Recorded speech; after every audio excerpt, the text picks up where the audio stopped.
여러분, 아주 먼 옛날 인도 땅의 어느 마을에 마야라 하는 여인이 살았어요. 그이는 남편 아누라다와 열해째 함께 지내고 있었는데 요즘 들어 마음 한구석이 자꾸 답답하게 느껴졌다고 해요. 남편과 주고받는 말이 줄고 그의 차가운 눈빛과 말투가 이어지면서 마야는 점점 지쳐갔지요. 어느 날 마야는 마을 어른이자 깨달은 가르침을 널리 전하는 수행자 상가님을 찾아갔어요.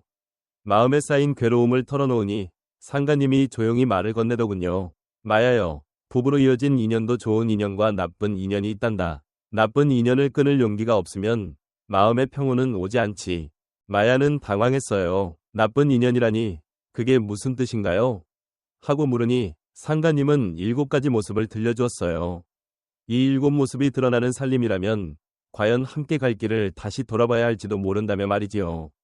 이 7가지를 알게 되면서 마야는 자기 안의 소리를 더 또렷이 듣고 새 길을 고를 힘을 얻게 됩니다. 자, 그럼 상가님이 말해준 인연을 끊어야 할 남편의 모습을 하나하나 살펴보겠습니다. 맨 먼저 상가님이 꺼낸 말은 맡아야 할 몫을 지지 않는 남편이었어요. 아시다시피 둘이 살아가다 보면 숱한 어려움이 찾아오죠. 그런데 스스로 책임질 일에서 슬쩍 발을 빼고 모든 일을 남 탓으로 돌리는 이는 곁에 있는 사람에게 큰 짐을 지웁니다. 사실 마야도 떠오르는 일이 있었어요. 집안 살림이 빠듯한데 아누라다는 노름에 빠져 지냈고 마야가 그만하라고 하면 돈이 부족한 건 네가 살림을 잘 못 굴리는 탓이라며 화를 냈지요. 그래서 마야가 스스로만 자책하면서 어떻게든 메워보려 했었지만 정작 상황은 조금도 나아지지 않았어요. 상가님은 이렇게 말했어요. 자기 몫을 회피하는 이 옆에서 지내다 보면 마음이 해적하게 마련이다.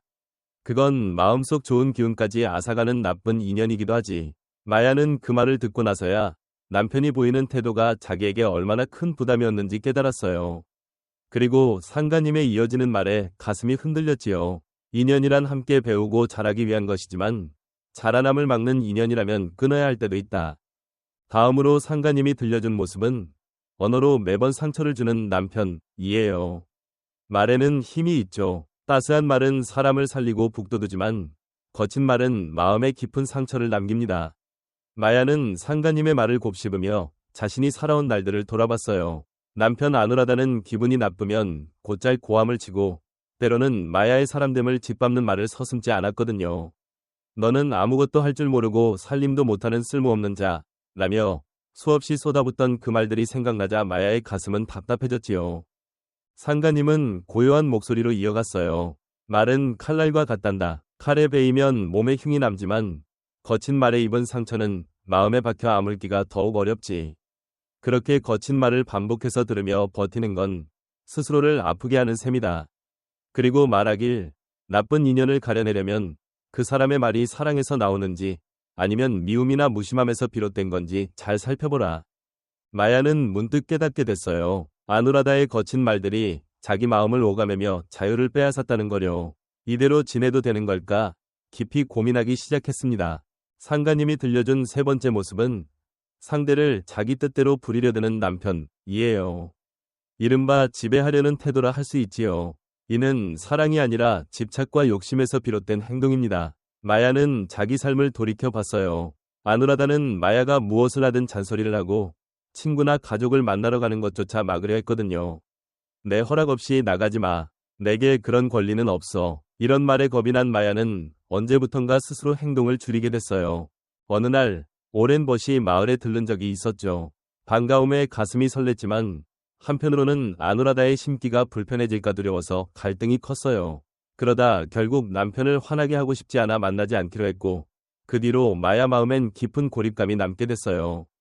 상가님은 조용히 말했습니다. 사람은 본디 자유롭게 살아갈 권리가 있고 저마다의 길을 걸어갈 수 있어야 한다.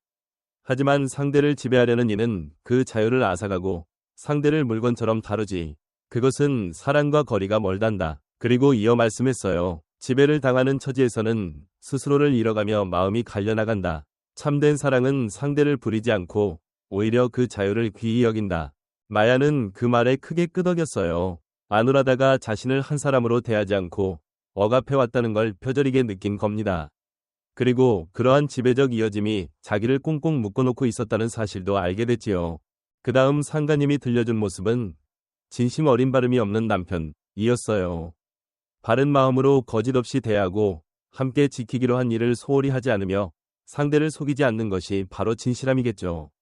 그런데 이게 무너지면 둘 사이의 믿음은 무너져 내리기 쉬워요. 마야는 다시 떠오르는 장면이 있었어요. 남편 아누라다는 나갈 때마다 일하러 간다 라며 얼버무렸는데 사실은 벗들과 놀러 간 적이 여러 번 있었습니다. 또 집안 고칠 거라며 약속해 놓고는 자꾸 미룬 뒤 잊었다고 둘러대기도 했어요. 이런 자잘한 거짓이 쌓이고 쌓여서 마야는 점점 남편 말을 믿기 어려워졌지요. 상가님은 말했어요. 바른 마음은 맑은 속에서 솟아난다. 하지만 그걸 잃은 사람은 자기 행실에 책임지지 않고 상대가 보내는 믿음을 하찮게 여긴다. 그러면 결국 의심만 커지고 사랑은 시들어버린단다. 그리고 덧붙였어요. 진실함은 둘의 이어짐을 튼튼하게 해주는 밑바탕이다. 만약 그게 빠져있다고 느낀다면 그것은 나쁜 인연일 가능성이 아주 높지. 마야는 이 말을 듣고 그동안 자기 가슴이 허전했던 까닭을 조금 알 것 같았어요. 아누라다의 올바르지 못한 거짓된 태도가 오랜 세월에 걸쳐 그녀의 믿음을 갉아먹었다는 걸 깨달은 거죠. 그리고 그런 이어짐 속에서 자신조차 자꾸만 하찮게 느껴지기 시작했다는 사실도요. 이윽고 상가님은 다섯 번째 모습으로 마음을 헤아리지 않고 무심하게 대하는 남편을 언급했어요.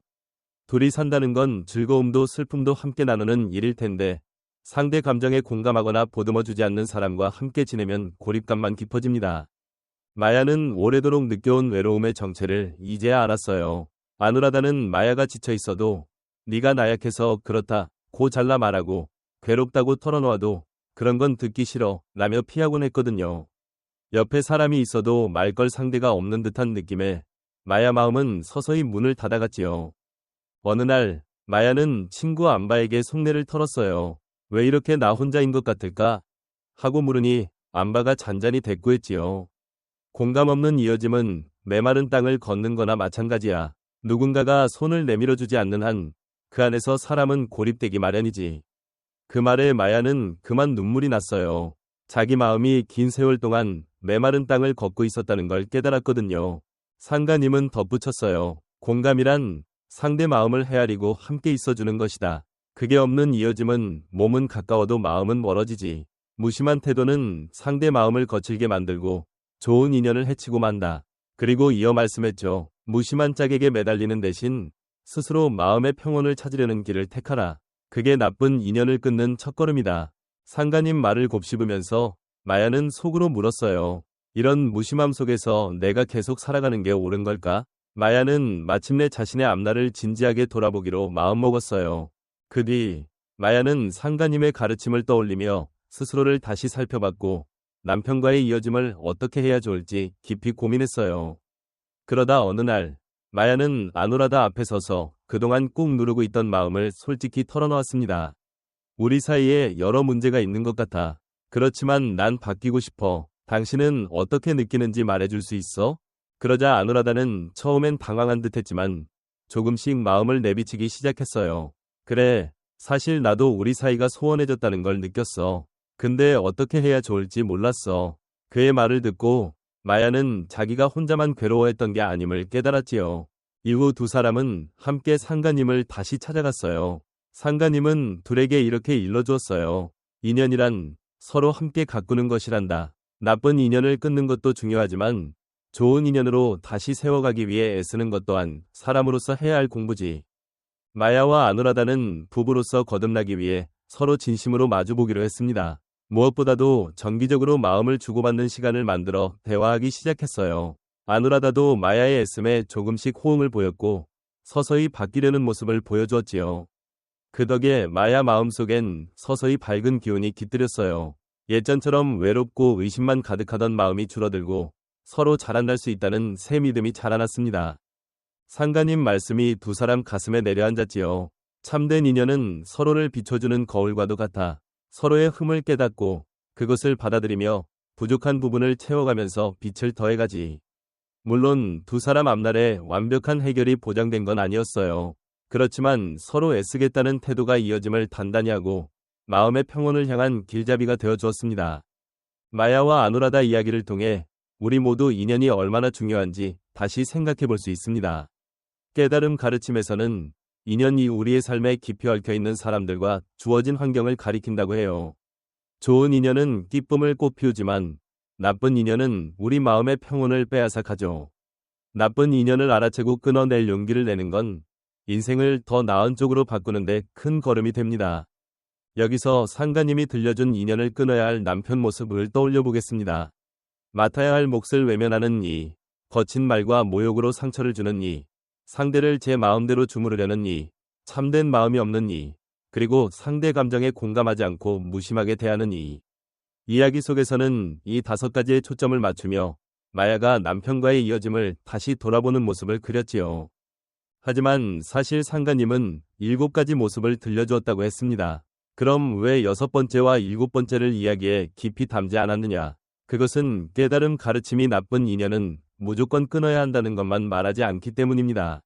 마야와 아누라다 이야기처럼 이어짐 안에서도 함께 애쓰고 좋은 쪽으로 바꿔갈 길이 열려 있을 수도 있기 때문이지요.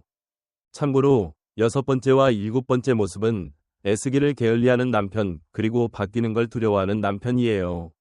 이것들 또한 그나마 고칠 수 있는 여지가 있다면 둘이 지내면서 더 나은 모습을 찾는 열쇠가 되기도 합니다. 애쓰기를 게을리하는 이는 둘이 사는데 꼭 필요한 노력을 하지 않아서 이어짐을 정체시키고 바뀌는 걸 두려워하는 이는 변화를 피해 둘의 자라남을 가로막지만 만약 함께 바뀌어보겠다고 마음먹으면 다시금 다져나갈 수 있지요. 결국 상가님 가르침의 참뜻은 인연을 끊는 게 전부가 아니라 서로 좋게 가꾸려고 애쓰는 마음이 중요하다는 겁니다. 만약 아직 바꿀 수 있다고 느껴진다면 이번 이야기처럼 서로 마주보고 힘을 내보는 길도 생각해 볼 만하다는 것이지요. 마지막으로 깨달음 가르침이 알려주듯 인연을 제대로 가려낸다는 건 결코 쉬운 일이 아니에요. 그렇지만 옳은 길을 선택했을 때 마음의 평온과 즐거운 삶이 찾아온다고 믿으셨으면 좋겠습니다. 오늘 이야기에서 가슴에 와 닿은 대목이 있었나요? 혹은 여러분이 좋은 이어짐을 가꾸기 위해 힘쓰는 일이 있다면 아래에 마음껏 나눠주세요. 깨달음 가르침을 우리 일상에 살리는 여러 단서를 앞으로도 전해드릴 테니 다음에 또 만나 뵐 때까지 놓치지 않도록 채널 알림을 켜주시고 함께 해주세요. 오늘도 함께 해주셔서 고맙습니다. 다음에 다시 뵙겠습니다.